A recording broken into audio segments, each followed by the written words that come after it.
Hello friends, कैसे हैं आप सब लोग।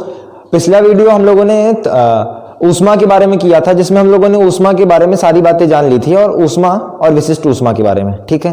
और आज के लेक्चर में हम लोग देखेंगे कि ऊष्मा एक जगह से दूसरी जगह पर कैसे जाती है, ठीक है। ऊष्मा के स्थानांतरण की विधियों के बारे में। तो चलिए सबसे पहले शुरू करते हैं। सबसे पहली विधि हम लोग देखेंगे कंडक्शन, चालन के बारे में, ठीक है। तो इसको एक हम लोग प्रयोग के द्वारा समझेंगे। अगर आप लोग एक कोई बीकर लीजिए, उसमें गर्म पानी लीजिए, ठीक है। उसके बाद एक चम्मच लीजिए और इस चम्मच को इसमें डाल दीजिए। आप चम्मच यहां से पकड़ लीजिए। कुछ देर बाद क्या होता है कि ये वाला सिरा भी गर्म हो जाता है। क्या हो जाता है? ये वाला सिरा भी गर्म हो जाता है।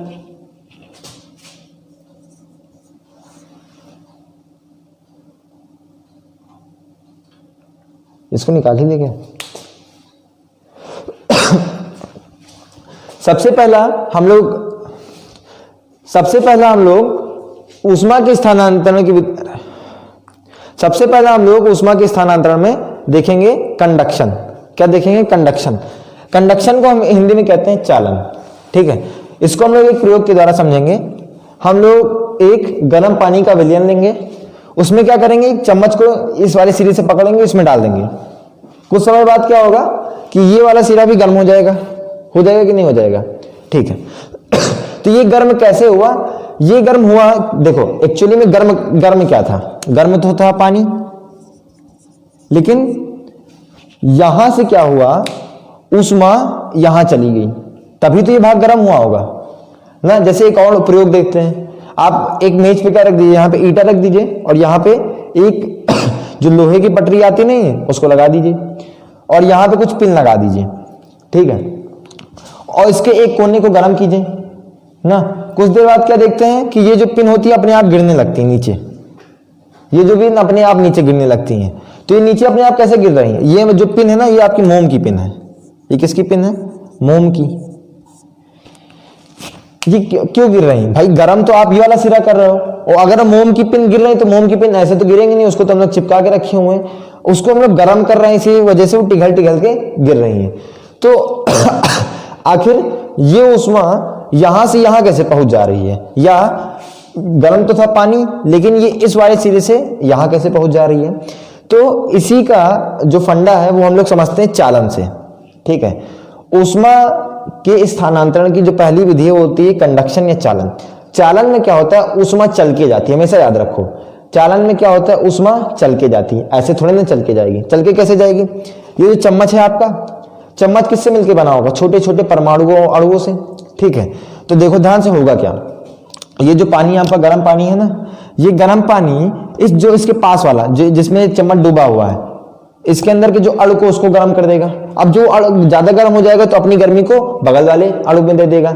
गर्मी माने ऊष्मा को बगल वाले अणु में दे देगा। इसी तरह वाला अणु और ज्यादा उसमें और ज्यादा ऊष्मा भर जाएगी तो वो क्या कर देगा? बगल वाले अणु को दे देगा। इसी तरह धीरे धीरे ऊष्मा स्थानांतरित हो जाएगी इस सिरे से इस सिरे तक। मतलब ऊष्मा देखो चल रही है, यहां से पहुंच गई यहां तक। इसीलिए इस विधि को हम लोग क्या कहते हैं? चालन विधि कहते हैं, ठीक है। तो ऊष्मा स्थानांतरण की पहली विधि कौन सी है? कंडक्शन या चालन। दूसरी विधि कौन सी है? संवहन। ये बहुत इंटरेस्टिंग है, जानते हो इसको? इसके लिए हम एक बहुत फेमस एक्सपेरिमेंट करते हैं। क्या करते हैं? एक बीकर लेते हैं, बीकर में क्या करते हैं? पोटेशियम परमैंगनेट का सॉल्यूशन लेते हैं, विलयन लेते हैं, ठीक है। इसके जो पिछले वाले वीडियो में हमने बताया था, जो पोटेशियम परमैंगनेट का विलयन होता है वो लाल होता है। जो पोटेशियम परमैंगनेट का जो विलयन होता है वो लाल होता है, क्योंकि पोटेशियम परमैंगनेट के विलयन को हम लोग क्या कहते हैं? लाल दवा कहते हैं, ठीक है। तो अब जानते हो क्या होगा? आप क्या करिए, इस बीकर के जो पानी है ना, इसमें क्या करिए? पोटेशियम परमैंगनेट का विलयन लीजिए, इसको आप गर्म करना शुरू कीजिए। क्या करना शुरू कीजिए? गर्म करना। कुछ देर बाद आप जानते हैं क्या देखेंगे? कुछ ऐसे देखेंगे कि नीचे से कुछ पानी ऐसे ऊपर जा रहा है, पानी के अणु कुछ ऊपर जा रहे हैं और ऊपर से कुछ नीचे आ रहे हैं ना। कुछ ऐसे ही आप देखेंगे। आप ये एक्सपेरिमेंट खुद घर में जाके देखिएगा। एक बीकर लीजिएगा, उसमें लाल दवा का कोई सॉल्यूशन मिलाइएगा, ठीक है। उसको नीचे से गर्म करना शुरू कीजिएगा। तो धीरे धीरे क्या होगा? कुछ पानी के अणु ऐसे ऊपर जाएंगे, उसके बाद कुछ नीचे आएंगे, ऐसे ऊपर जाएंगे नीचे आएंगे। बेहतरीन, बहुत मजा आ जाएगी एक्सपेरिमेंट करने में। तो ये आखिर हो कैसे रहा है? तो ये जानते हो कैसे हो रहा? जब हम लोग नीचे से इसको जला रहे हैं, नीचे से क्या आग जला रहे हैं, ठीक है। तो आग जलाने से क्या हो रहा है, ये जो आग वाला है, ये जो नीचे आग जला रहे हैं, ये आग क्या कर रहा है, इस बीकर की पेंदी को गर्म कर रहा है।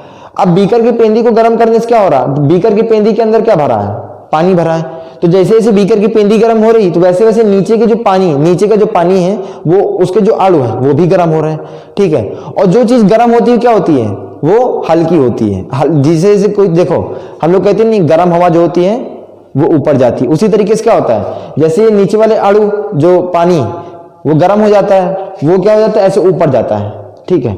और बाकी जो ऊपर ठंडा वाला आड़ू होता है वो नीचे जाता है। समझ गए क्या हो रहा है, ऊष्मा स्थानांतरण की संवहन विधि या कन्वेक्शन विधि में क्या होता है कि जो पानी होता है, जो गर्म अणु होता है वो ऊपर जाता है और ठंडा अणु नीचे आता है, गर्म अणु ऊपर, ठंडा अणु नीचे, ठीक है।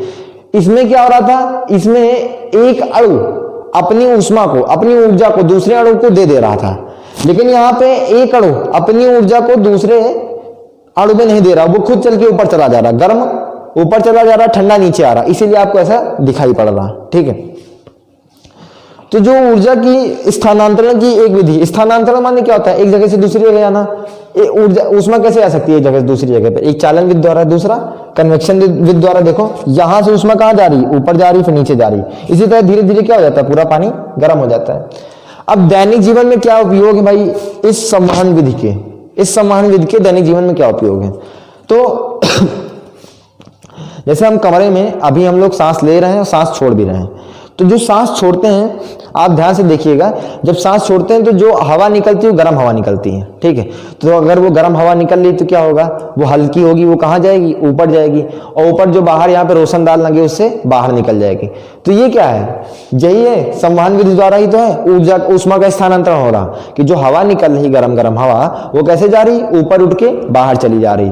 तो संवहन विधि का उपयोग क्या है, एक श्वास द्वारा गर्म हवा का बाहर निकलना, ठीक है। जैसे दूसरा यूज आप क्या बता सकते हैं, जो फैक्ट्री वगैरह की चिमनी होती हैं, ठीक है, उसमें क्या होता है, जैसे मान लो कोई चीज हम लोग बनाए, उसके बाद जो अपशिष्ट पदार्थ होते हैं, जो धुएं वाले पदार्थ होते हैं, उनको हम लोग चिमनी लगा देते हैं, चिमनी के थ्रू क्या हो जाता है, धुआं ऊपर चला जाता है। तो धुआं ऊपर कैसे जा रहा है, धुआं ऊपर कैसे जा रहा है, इसी कन्वेक्शन विधि द्वारा, संवहन विधि द्वारा। धुआं क्या होता है, गर्म होता है, तो उसके अणु क्या होते हैं, धीरे धीरे ऊपर जाते हैं ना, ऊष्मा को क्या लेके आते हैं, ऊपर जाते हैं, और जैसे जैसे ऊपर जाते हैं वैसे वैसे सारे धुएं को चिमनी के ऊपर से बाहर निकाल देते हैं। तो एक तो ये इसका उपयोग है संवहन विधि का चिमनियों में, समझ गए। तो अभी तक हम लोगों ने ऊष्मा के स्थानांतरण की दो विधि पढ़ी, एक कंडक्शन, दूसरा कन्वेक्शन। तीसरी विधि है आपकी विकिरण या रेडिएशन, ठीक है। इसको हम लोग एक बहुत अच्छे से उदाहरण के द्वारा समझते हैं। देखो ये पृथ्वी है जहां पर हम लोग रहते हैं, और ये सूर्य है हम लोगों से बहुत ज्यादा दूर है, ठीक है। और इस जगह को हम लोग क्या कहते हैं, स्पेस कहते हैं। इस जगह को हम लोग क्या कहते हैं, स्पेस कहते हैं, ठीक है। अब ये जो स्पेस है ना, इस स्पेस में कुछ जगह निर्वात है, मतलब इस स्पेस में कहीं पे हवा, मतलब कहीं कहीं जगह पे, बहुत बड़ी जगह में हवा नहीं पाई जाती। मान लो इस जगह में क्या नहीं पाई जाती, हवा नहीं पाई जाती, मतलब इस जगह में कुछ नहीं पाया जाता, एकदम सादा, मतलब अगर इस जगह पे कोई भी जाएगा तो मर जाएगा, समझ गए। अब अच्छा ये बताओ, सूर्य से जो ऊर्जा आती है, सूर्य से जो ऊर्जा आती है उसी से तो हम लोग को गर्मी लगती है। तो बताओ यहां से इसकी ऊर्जा यहां तक कैसे आ रही है।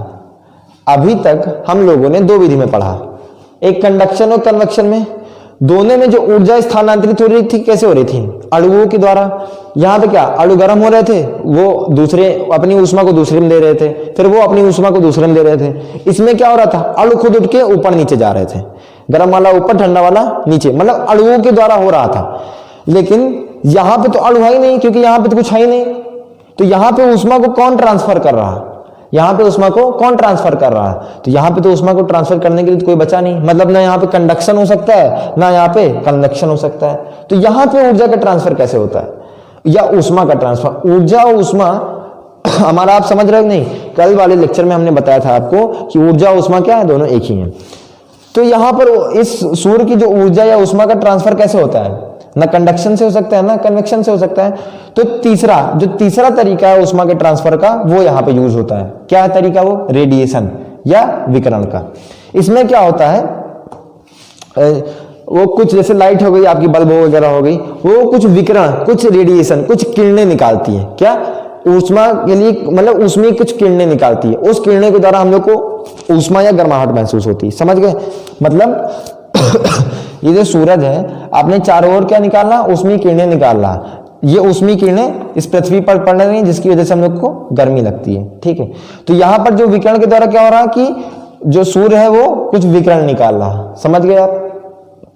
या अगर इसको साइंस की और अच्छी भाषा में कहेंगे तो ये जो सूर्य जो विकिरण निकालता है ना, इसको हम लोग कहते हैं विद्युत चुंबकीय विकिरण। क्या कहते हैं? विद्युत चुंबकीय विकिरण। ठीक है, अच्छा, या एक और उदाहरण द्वारा समझ सकते हैं। आप एक मोमबत्ती लीजिए, उसको जलाइए, ठीक है, उससे कुछ दूरी पर यहाँ पे थर्मामीटर रख दीजिए। तो अब क्या होगा, कुछ देर बाद आप देखिएगा थर्मामीटर का पारा थोड़ा चढ़ जाएगा। चढ़ कैसे गया? इसका मतलब यहां से कुछ ऊष्मा ऐसे स्थानांतरित होकर गई होगी, जिसको पारा सूखा होगा, थोड़ा सा ऊपर चढ़ गया होगा ना। लेकिन यहां से यहां ऊष्मा का ट्रांसफर कैसे हुआ? क्या यहां पे मान लो हवा है, यहां पे तो हवा होगी, तो इस हवा के जो अणु हैं, हवा में कण तो होंगे ऑक्सीजन वगैरह के, वो कण इसको ऊर्जा दिए होंगे, वो कण इसको ऊर्जा दिए होंगे, तो क्या वो इसमें गई होगी? नहीं। मतलब क्या ये कंडक्शन के थ्रू गया होगा? नहीं भाई, क्योंकि जो वायु के जो कण होते हैं वो ऊष्मा के कुचालक होते हैं, मतलब उसमें से ऊष्मा ऐसे ट्रांसफर नहीं हो सकती है, तो मतलब कंडक्शन तो हो नहीं सकता। तो क्या कन्वेक्शन होगा? कन्वेक्शन माने संवहन होगा? संवहन तो होगा ही नहीं भाई। संवहन में क्या होता है? गर्म चीज ऊपर जाती है, मतलब अगर ये गर्म होगा तो कहां जाएगा? ऊपर जाएगा। अगर ये इसके जो पास वाले अणु गर्म होंगे तो कहां जाएंगे? ऊपर जाएंगे। तो इस थर्मामीटर को कैसे गर्म कर देंगे? तो इसका मतलब मोमबत्ती भी जलने के टाइम क्या करती है? कुछ विकिरण बाहर निकालती है। इस विकिरण के द्वारा ही क्या होता है? इसका पारा थोड़ा चढ़ जाता है। तो यहां पे हम लोगों ने देखा ऊष्मा के स्थानांतरण की 3 विधि। पहली कंडक्शन, दूसरी कन्वेक्शन, तीसरी रेडिएशन। ठीक है, अच्छा, रेडिएशन का भी उपयोग देख लेते हैं, कहां उपयोग होता है। एक तो हमने बता दिया कि सूर्य से जो किरणें आती हैं पृथ्वी पर ना, मतलब सूर्य से जो ऊष्मा आती है पृथ्वी पर कैसे आती है? विकिरण के द्वारा आती है। दूसरा, जैसे अभी ठंडी का माहौल चल रहा है, तो ठंडी वगैरह में हम लोग क्या करते हैं? हीटर या तपते वगैरह में तपता तापते हैं, तो उसमें भी क्या होता है? हीटर से जो रेडिएशन निकलती है, मतलब विकिरण निकलती है, वहां पे ना संवहन द्वारा ऊर्जा का ट्रांसफर होता है ना चालन द्वारा होता है। किसके द्वारा होता है? विकिरण के द्वारा। या तपता वगैरह तापते हैं उसमें। तो यहां पे हम लोगों ने देखा